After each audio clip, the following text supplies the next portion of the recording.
It is a timeless part of people's skincare rituals, and perhaps it has fallen out of fashion as skincare in the industry has moved on, and we've now got all the different ingredients like hyaluronic acid, niacinamide.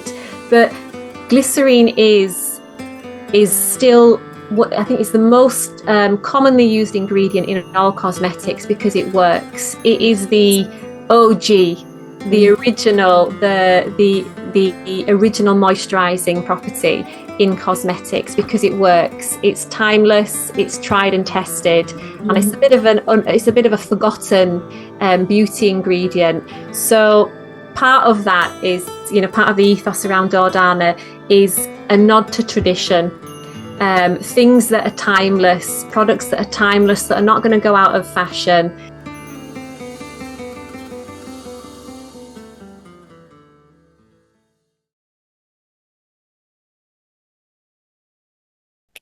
Hello everyone, and welcome to another heart-led episode of New Era Bondz.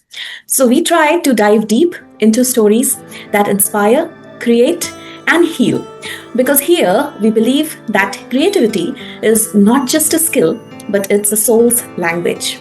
So with the same idea, today we have a special guest who has infused this language into every inch of her work.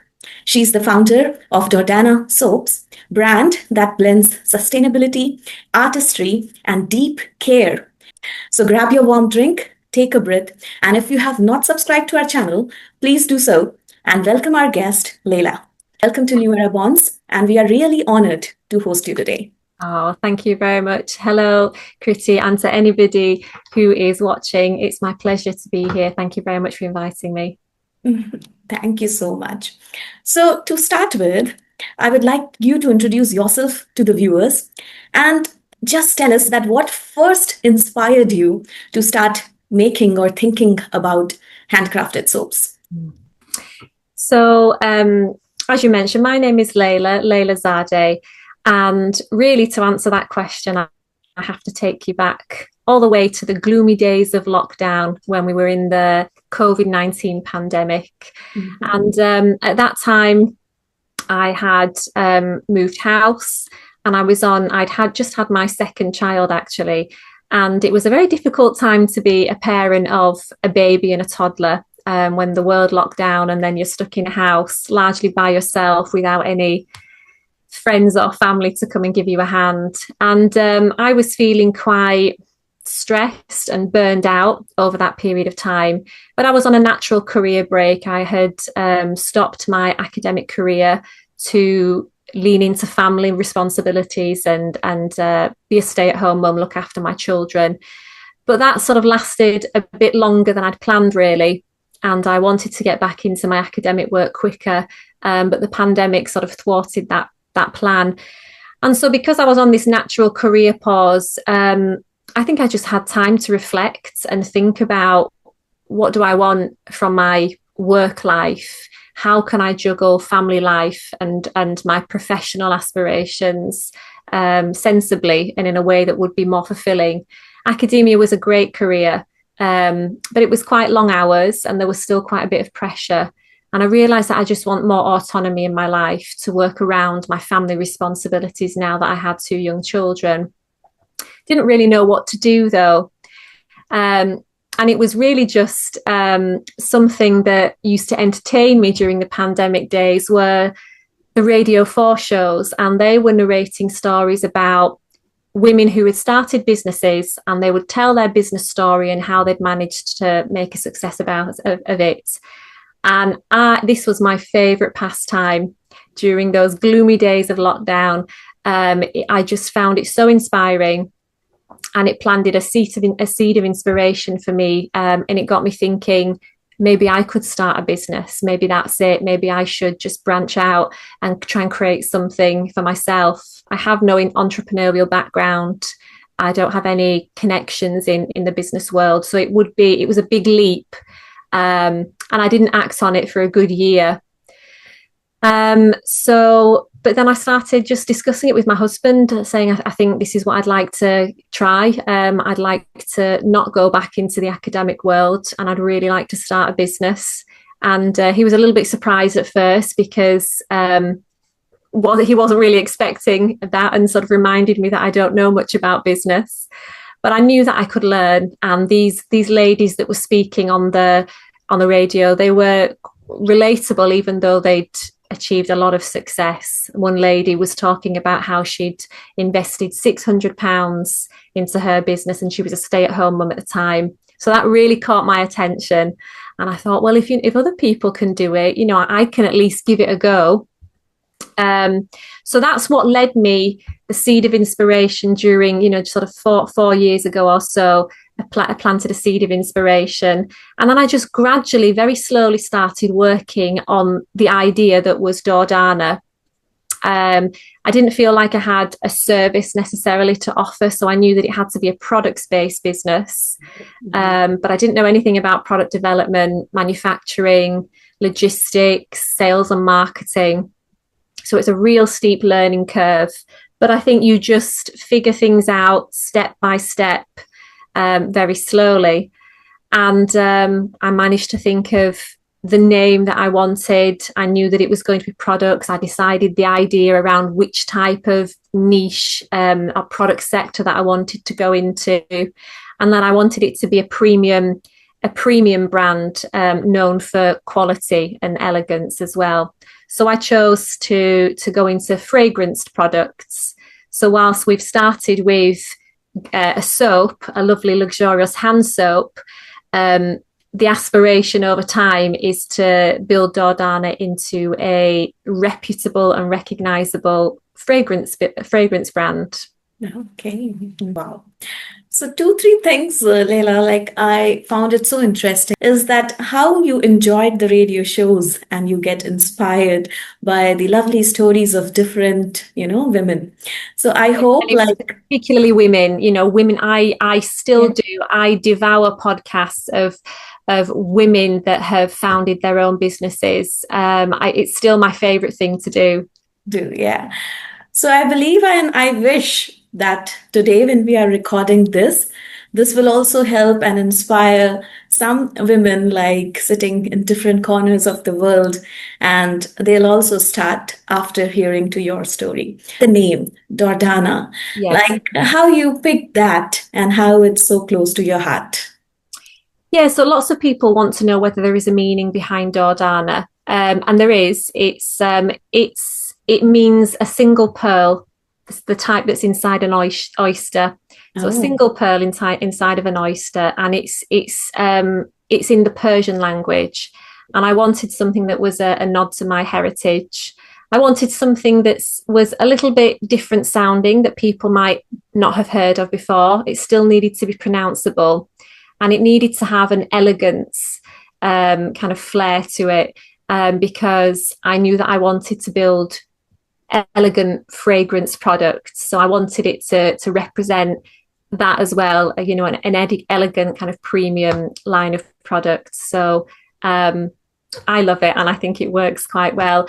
And lots of people, it seems to be quite memorable. Lots of people I did think to myself, well, it's not an English sounding word, but at the moment, the kind of feedback that I've had is just nothing but positivity. They love the sound of it, and it's memorable. People can remember it. Yeah, absolutely. And one point I would like to bring, like when I saw your products, like the packaging from your business card to your bags, they are so elegant. And now I can relate that what you are telling and what's the idea behind. I can see exactly that thing in your, product bag. And even like we shared just a business card, and I still can see that same branding across. Oh, thank you. Well, I can't take much credit for that. That is my business partner is my husband, and he has designed all of the branding. So he's quite a talented designer. Wow. So let's take you back, and let's think of when your first batch of soaps were out. So what was that moment? What was the feeling? Were you nervous or proud, scared, happy? How you felt when your first product was out? Yeah, so I'll just give a little bit of context so Dordana is still a very small scale business. We don't have a range of products. We have 2. So we've started off very small, really to test the market and see whether we can gain some traction and some brand awareness. And we launched Dordana with a mandarin fragranced handcrafted glycerine soap. So we offer it in one fragrance, and it comes as, I'll show you down here, it comes as single bars, and inside the wrapper they are a lovely orange transparent colour, and they sparkle very beautifully in the sunlight. And then we also have them offered as a gift set of 3. So there's 3 handcrafted bars in here. So that's how I launched it, very humbly, very small, no range as of yet, but there's plenty of scope to build it. And I started selling in the beginning of 2023. I decided to use the Amazon marketplace to introduce the soaps, mainly for pragmatic reasons. I partnered with Amazon because they have a great fulfillment service. And you've got lots of people shopping on there and they're ready to buy. So I chose the marketplace, Amazon, first to fulfill my products, because I didn't have a website set up at that time. I wasn't in a position to fulfill and pack orders myself. So that's how we got started. Just a little bit curious about that. When you said 2 products, okay, yes, and then they must be having some scent, some texture. So all those things, are they some of your cultural heritage, your childhood memories, or like from where you have got inspired that, okay, I want to start with this product, with this scent and this texture? So the reason why I thought that I would launch Dordana as a brand with glycerine soap as our first offering really came back to a need that I had going back to those days in lockdown. Not only was I feeling very stressed and burned out, I was really suffering with dry, sore skin. I think all of us were doing more hand washing than usual at that time, but I was just in a constant cycle of hand washing and nappy changing, then washing my hands, feeding, washing the hands, toileting the other child, washing hands. I was doing a lot and by myself, and my skin just became very red, very chapped and very, very dry and flaky. And they were actually quite painful. And it was actually a chance conversation I had with a friend who is a doctor. And she said, what are you using on your skin, on your hands? I said, oh, just one of these hand washes, these cheap hand washes from the supermarket. Yeah. And she explained to me the kind of ingredients that are in these soaps and the foaming ingredients that give you a nice lather. They really dry out your skin. Yeah. So she suggested to me, why don't you try a pure glycerine soap bar? And she said, the type that your grandma would have probably used. So the only glycerine soap that I'd heard of was Pears. If anybody knows the Pears brand, they've been going for a long time. So, and that was quite nice. It was, and I noticed the difference. And over the span of a few weeks, it really started to heal my skin on my hands, and they were in a much better condition. But Pears is nothing particularly elegant. It's quite a commodity. It's quite cheap to buy. Yeah. And because I knew I wanted to bring out premium scented products the type that you could gift a friend to, or buy as a special treat for yourself, I thought, well, can I give it a glow up? The humble glycerine soap, can we do something with it and create a more elegant offering? And I had a look around and did some market research, and I spotted that maybe there is a gap for this kind of product at a more kind of elegant and premium offering. And I thought, if I can just find somebody to work with, then I'll do it. And I did. I managed to find a lovely soap manufacturer, and they employ artisans, and they're based here in England. And they create these lovely soaps all by hand, very, very slowly and carefully. And I'll tell you a bit more about how they're created. And that is the reason why I introduced the brand with glycerine soap, simply because it was a need from me, and I thought, well, other people must suffer from sensitive and dry skin, and it's the type of soap that is really highly moisturizing on your skin because of the glycerine. Glycerine is a natural plant-based moisturizer, so you'll notice the feeling on your skin, it's much more silky. It doesn't have any of the drying, the foaming ingredients in it. So that's why it was based on a need of struggling with my own skin problems. And again, that just planted a seed of inspiration for me to go off and do my own market research and see whether I could, find a supplier that was producing these kind of soaps. So that's perfectly, beading into like your vision and mission, that the very essential most need. So I really liked how that inspired you to bring up the product. So Leila, like when I see your product, like as you said, you want it to look as a premium brand. So what's your thought? Like if your customers are using it for the first time, like what's your goal, that how they should feel when they use it first? Well, like I said, I'd like my products to be really giftable as well. So if you're buying it as a special gift for somebody, I'd like them to feel appreciated. Wow.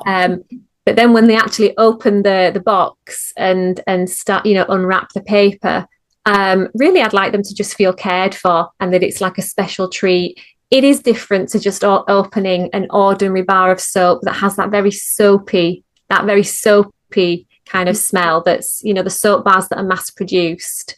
I don't particularly like that smell, but it's like perfume for your skin. The lovely citrusy fragrance will linger just delicately on your skin, and then you should notice the difference. It's suitable for your hands and your body, and it's meant really for people to feel cared for and to add just a little bit of luxury in their day, in a normal everyday, something so mundane as a ritual that's so mundane like washing your hands.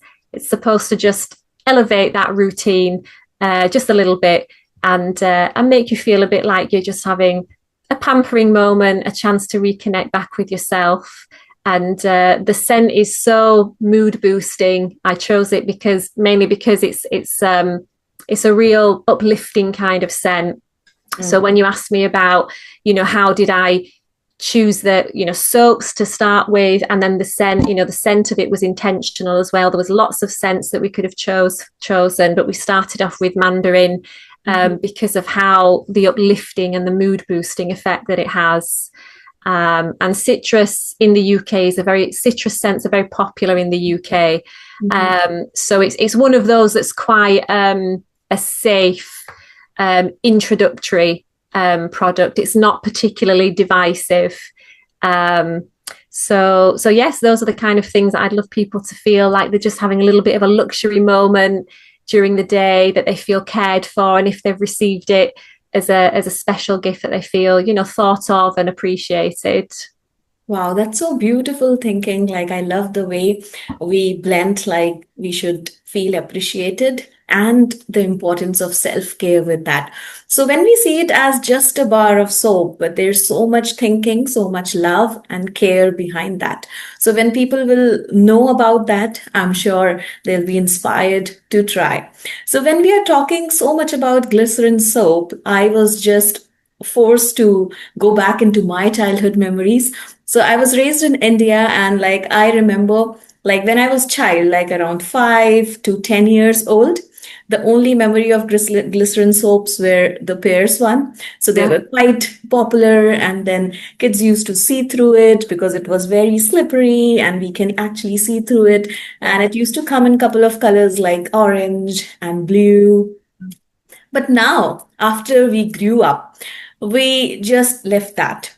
But now I feel that still your brand, which is bringing up, can just inspire us to, carry forward that thing again in a new way. So that's what I really liked, that if we gift people, like everyone has some sort of memory Yeah. related with glycerin soaps, because in all the culture, I think glycerin is so widely used as a natural skincare essential oil or product. So I really like that. Well, there So, is. It's meant to be it's it is a timeless part of people's skincare rituals. And perhaps it has fallen out of fashion yeah. as skincare in the industry has moved on, and we've now got all the different ingredients like hyaluronic acid, niacinamide. But glycerine is still what I think is the most commonly used ingredient in all cosmetics because it works. It is the OG, the Mhm. original, the original moisturizing property in cosmetics because it works. It's timeless. It's tried and tested, and it's Mhm. a bit of a forgotten beauty ingredient. So part of that is, part of the ethos around Dordana is a nod to tradition, things that are timeless, products that are timeless, that are not going to go out of fashion. I'm not interested in bringing out products that are trend focused or trend based. Yeah. These are just, I want to bring focus on premium quality products that you can use for many, many years to come, regardless of what the trends are happening in the beauty and the fragrance industries. It's just a really good, old fashioned, good quality soap. Exactly. So can you just walk through your creation process? Like, as you mentioned that it's being created by artisans in UK. So what's that process like, if you would like to tell it to our viewers? Yeah, so I work quite closely with the soap makers, and I've been many times to the workshop to actually witness firsthand the process and the traditions that they have preserved in how they make the soap dates back to more than 100 years ago. So when you go in, it's like stepping back in time. The machinery is all antique, so there's no big fancy machinery. It's all small scale soap slicers, antique tools and brushes and knives. Some of them are foot operated. Um, and really nobody makes soap like that. Hardly any soap makers do this kind of method in the world now. It's a lost tradition. It's Wow. because it's so time consuming and it's so labor intensive. It takes them a long time. The glycerine comes out of huge blocks, and it takes a few people at one time to slice down the huge blocks and then slice it down in further, and then it's hand stamped, polished by hand each soap slice. It takes a long time to produce the soap. It takes a few weeks from start to finish. And some of these artisans have been producing soap, working there their entire lives. Their entire career has just been perfecting how they make this glycerine soap. So it's very specialist, and it's a real tale of craftsmanship, British craftsmanship. And I love the fact that we are part of, a customer for them, and we are helping preserve these kind of traditional craft skills that really are dying out and, being overtaken by machinery and all of the other technological changes that are coming. So it's I love the traditional aspect of it, and I tradition is close to my heart. The fact that it's helping people's careers, giving them local people jobs, and some of them are real master soap makers. They've done it their entire lives, so more than 30 years. So yeah, those are the people that we're working with, and they've been such a great partner, and we can do all kinds of things with it. There's so much scope for offering it in different scents. I'd like to bring it out in a liquid version based on customer feedback. So some people prefer soap bars, some people prefer liquid. So that's what I'm working on in the near future, to offer it as a liquid. And that's just as soothing and sort of silky on your skin as well. So yeah, those are the artisans, and it's all based here in England. Wow. And it's so essential to, encourage the local art, the craftsmanship, and everything. I think So so. I just not see it as a so bar, but now it has like a strong foundation, strong basics, lovely thought, and everything. So It's now, exactly that. I think it's not. It really isn't just a soap bar. It's a yeah. piece of English heritage. Now we have talked so much about the inspiration behind the idea it should bring to our customers. But if we get into like the real time hustle and the stories, okay, so the product is great, but like, running a business is something different and really tough. So, Yeah. how's your experience? Like, what was the first step where you felt that, oh, this is so tough? Have I made a wrong decision? Or no, you took it as a challenge that no, this will be great learning. So, how was your journey as a business woman and how you are sailing it through? I mentioned that I think it was 2020, at the beginning of 2023, I started. And I think you just have this impression that customers will just find you. If you've got a nice product, Yeah. people will just come. So that was a bit of a rude awakening for me because that didn't happen. So I realized quite quickly, oh, I actually have to tell people that it exists. So I have to learn about marketing and really get out there and create awareness for my own brand. And it took me a long time to become confident to actually identify myself as a businesswoman, as an entrepreneur. I had to make an attitude change in my own head that this is not just my side hobby.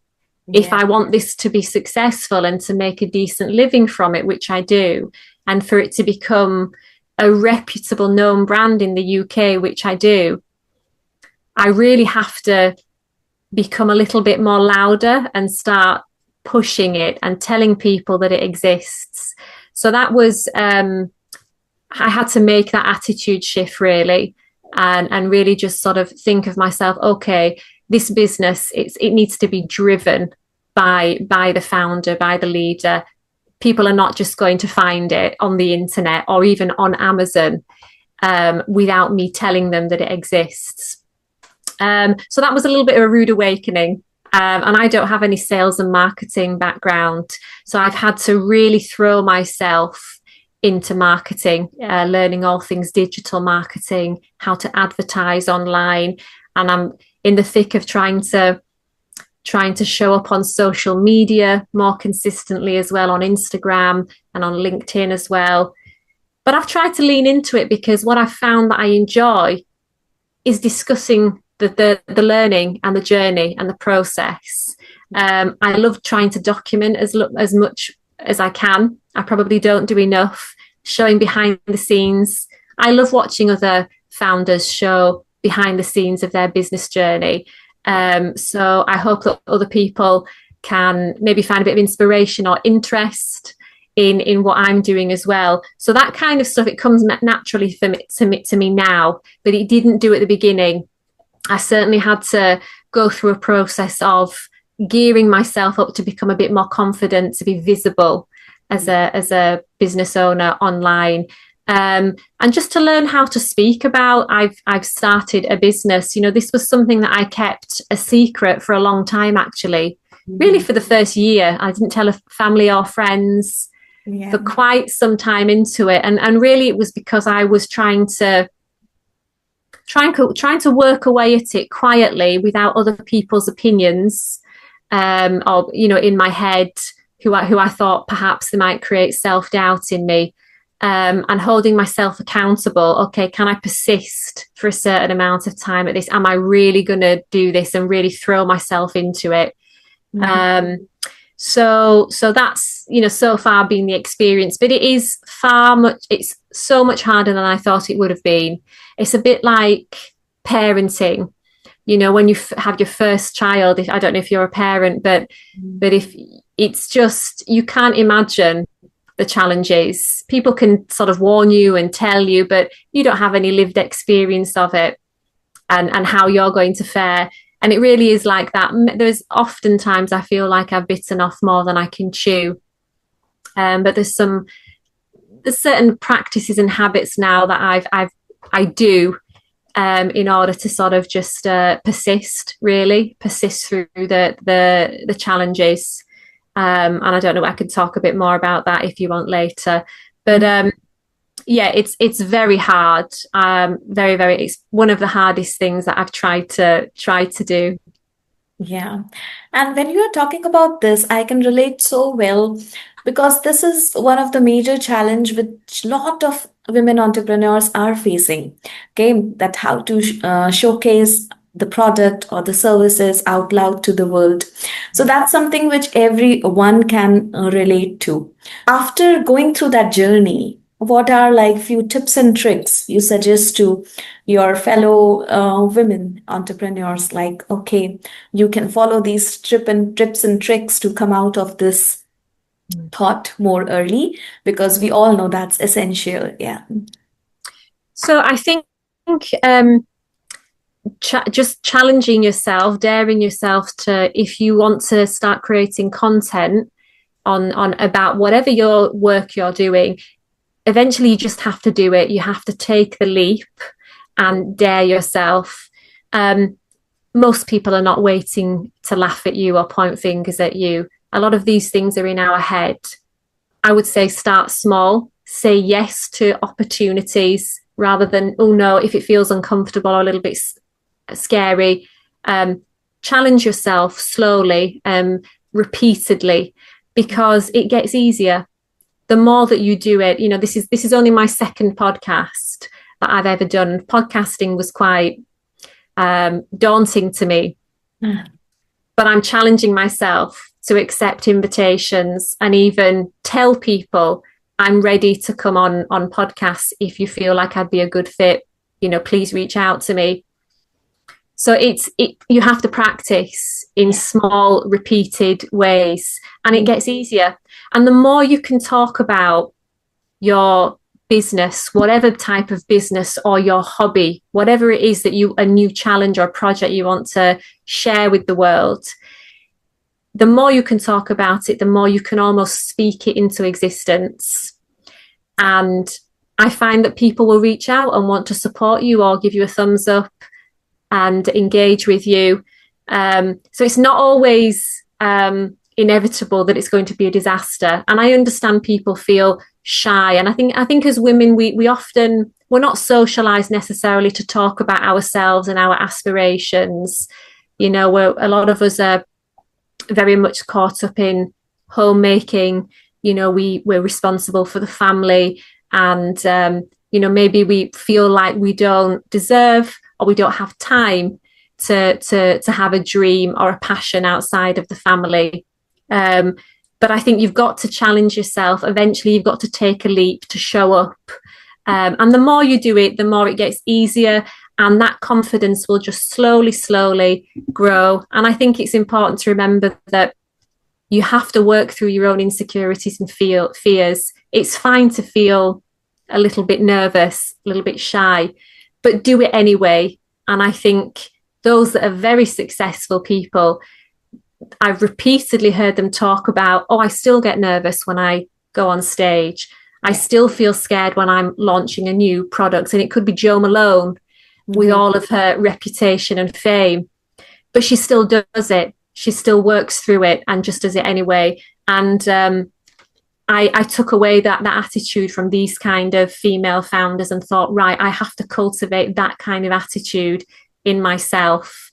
So I think those would be my tips, just to start challenging yourself slowly but surely and repeatedly. Exactly. So beautifully put.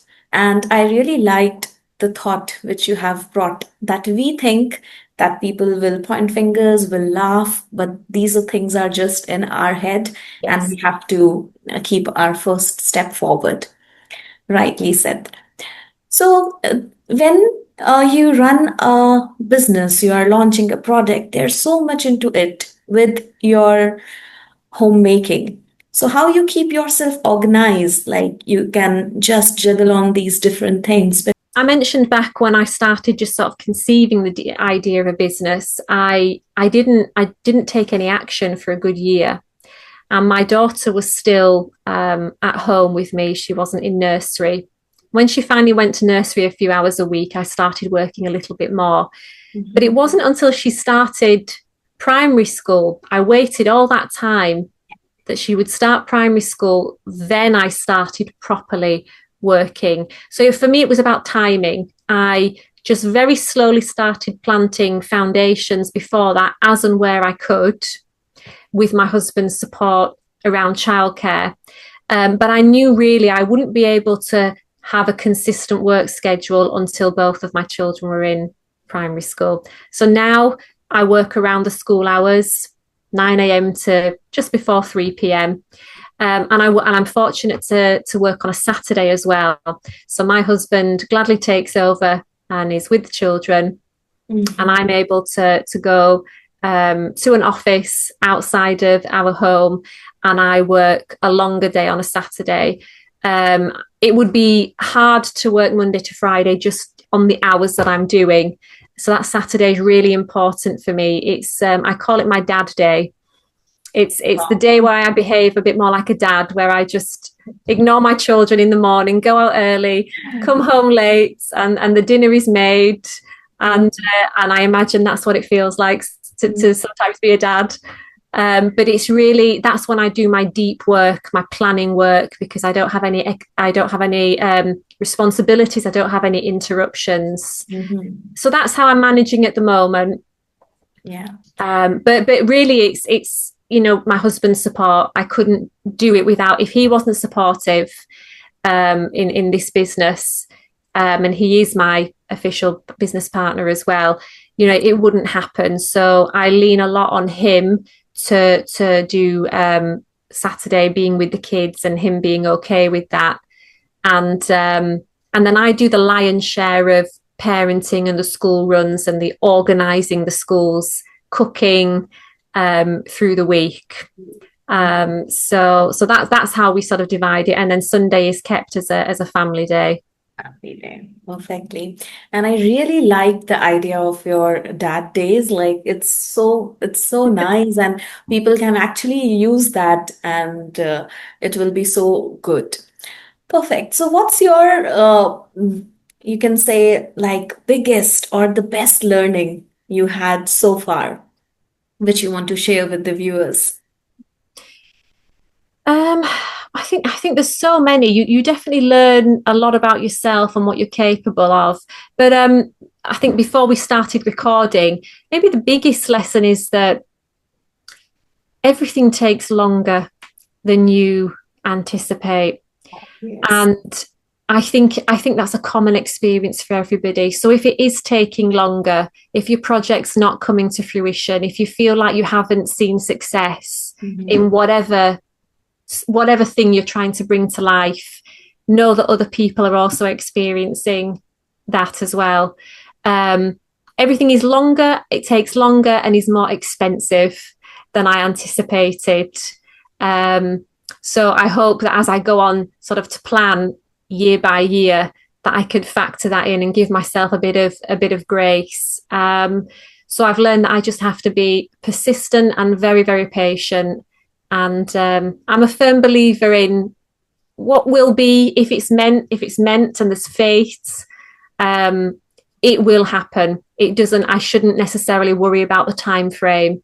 And if it's not meant to be, then it's not. It won't happen at any time. But so yes, I think things do take a lot longer than you anticipate. So if you really want to bring a vision to life, you have to be thinking in terms of years. Can I stick at this in terms of years, not a few months? I think that's more realistic. And the trick is to be patient and hold that vision in your head, that you can create and hold, work towards, even if other people don't really understand what you're doing. So it's the timing.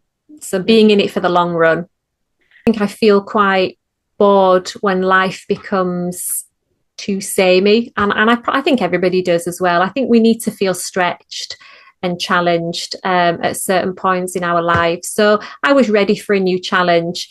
My husband would argue that maybe we shouldn't have done something so different, so extreme, because I really am. Sometimes I think of myself as an unlikely entrepreneur. It wasn't part of my plan at all.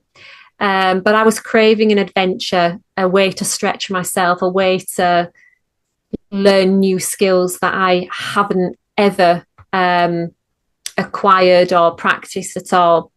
So I found that in business. So I thought I thrive on challenge. Sometimes I think that I'm a patient person.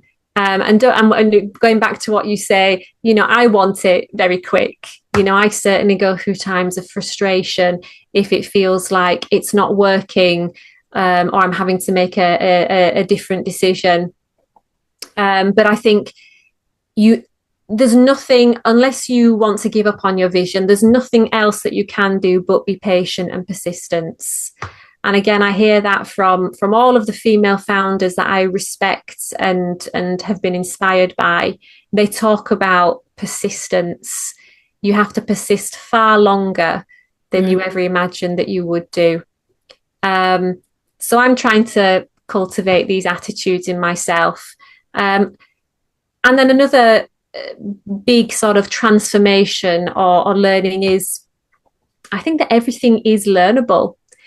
If you don't have a certain skill, I think everybody has an aptitude to learn it, to go out and figure it out. So if you want to learn how to run, I don't know, ads on social media, you can go out there and teach yourself. Knowledge is quite accessible nowadays, especially with the internet. Mm-hmm. So I was somebody that had no business experience or in familiarity with sales and marketing, but I did have a belief that I think I can learn. I'm going to do it slowly, and it might take me longer than maybe other people, but that's okay. But I can learn. So I would encourage other people as well to sort of, think about that as well, and, have belief in themselves that they can do hard things.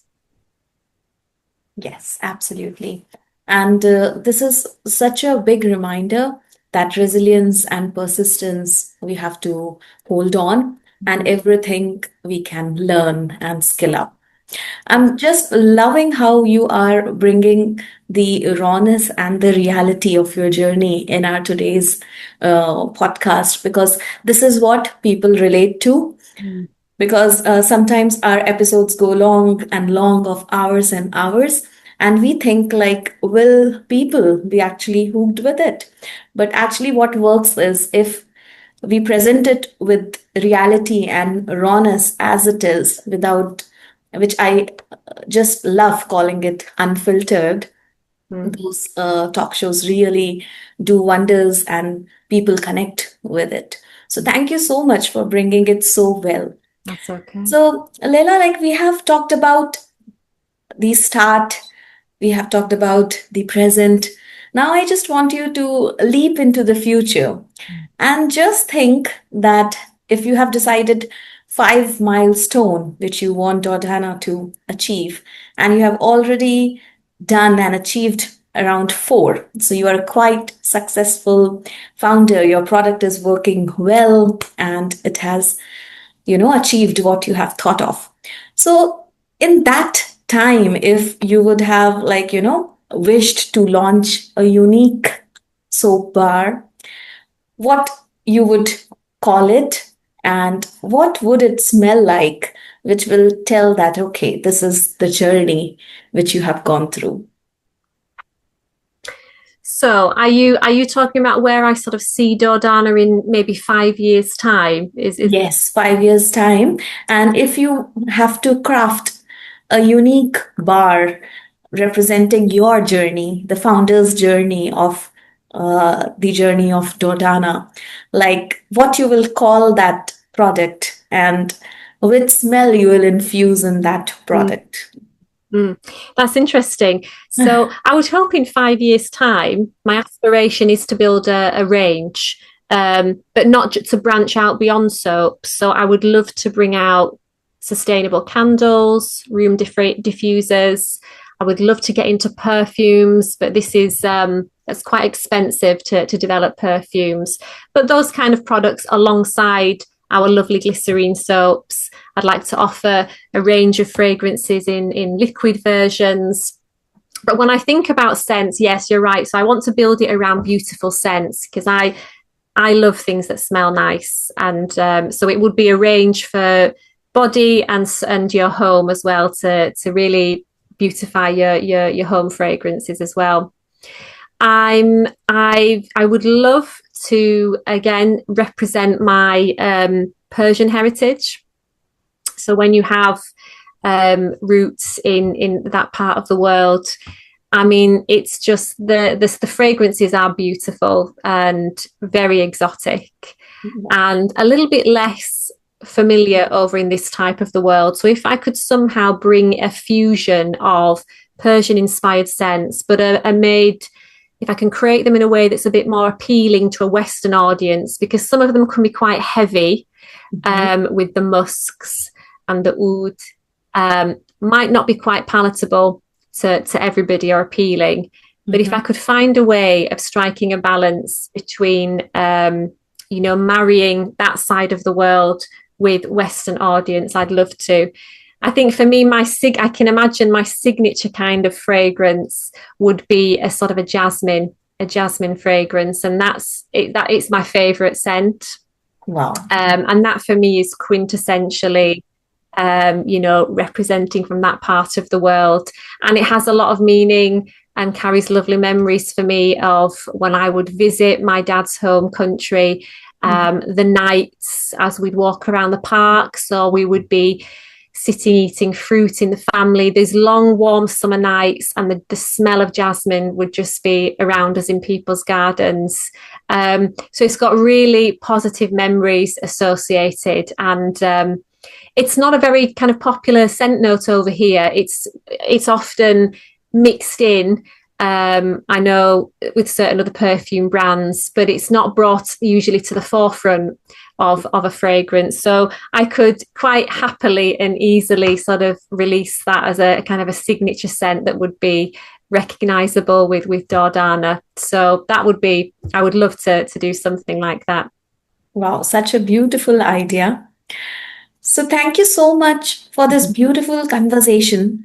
And I'm sure that this episode will remind all the viewers that creation and healing can come from even smallest rituals, like washing our hands with so much thought and love and care. So thank you so much. So if this is just a shout out to the viewers, that if this episode touched your heart, please follow us, put in your comments, put in your questions if you want some questions to be answered, and few of your doubts, insights, because it's all about two-way conversation. So I really invite all the viewers to do that, and we appreciate that. And Leila, like any last minute thought you want to share with the viewers before we end, which were not covered in the questions which I have put forward, but that's a message which is very close to your heart and you really want to put it in front of all the viewers, then feel free to do that. Well, I think since, a lot of your discussions, the main theme is around creativity, I think I would just say that I've come from an academic background. And I never thought of myself as a creative person. I was very bookish, writing research reports and crunching numbers. One of my main motivators when I said I want to pivot away from academia, when I was discussing with my husband, was I'd say I really want to do something more creative. I feel like I've got this energy and I want to express something and do something that's my own for myself. And I found that in business. And so whilst I'm not creating the products with my own hands, the way that we've branded has been from my imagination, the kind of, the imagination to use the scents and showing up online in content creation.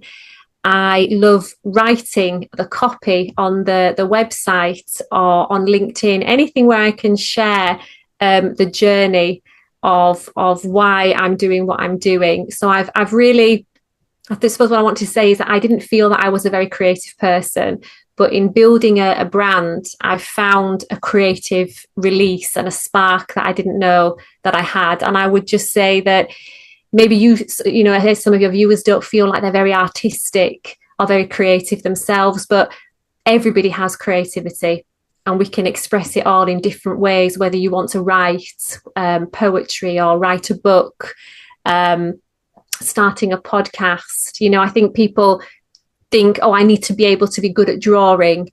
But no, and as we were mentioning before we started recording, problem solving, the way that you solve problem and think outside of the box. So everybody has creativity in them, and it can just manifest and express itself in so many different ways. Yes. And what we believe is like whenever any human being is born, he's born with creativity, compassion, and that curiosity to learn things continuously. But somewhere as we grow up, we just get what I would say, not get off with all these natural traits, but we just find it different, names and different versions, and we Yeah. just forget it a little bit. But Yes. actually, we all are born compassionate, creative, Yes. and I agree. uh, a curious person to learn continuously. And your talk was so much, encapsulating all these thoughts that I really loved it. Thank you so much. Oh, well, thank you very much for inviting me, and I'd be very happy if anybody wants to reach out for me. Can I say where people can reach out? Yeah, absolutely. So do feel free to send me an email at hello@dordana.com. If you are inclined to and intrigued about looking up Dordana, you can find us at dordana.com, and I'm active on Instagram as well. So happy to receive any emails or DMs. Perfect. Thank you so much.